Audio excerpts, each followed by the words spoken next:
Ay guys! Shout out po sa inyo!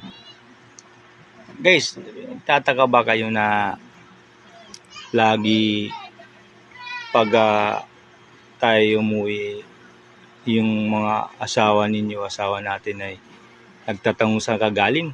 Lalo na kung hindi ka umuwi sa tamang oras. Bakit kaya? Siguro may nagawa kang kasalanan or before na di nagsinungaling ka o nag-alibay ka na hindi tumugba doon sa inyong pinaplano. Kaya mas maganda na lang po, sabihin mo yung totoo para kung magalit man, hindi tulad ng galit ng nalalaman at natuklasan sa iba na may ginagawa kayo o tayo na hindi maganda. Lalo na kung lagi tayong late umuwi. Kaya, anong ginagawa nyo? Alam niyo naman yung niyan, solusyon. Siyempre, pag sahod, ibigay niyo lahat yung sahod para hindi na magtaka. Saan ka pa kukuha ng pangano mo kung sa iyo yung sahod, di ba? Kaya ano pang hinantay nyo?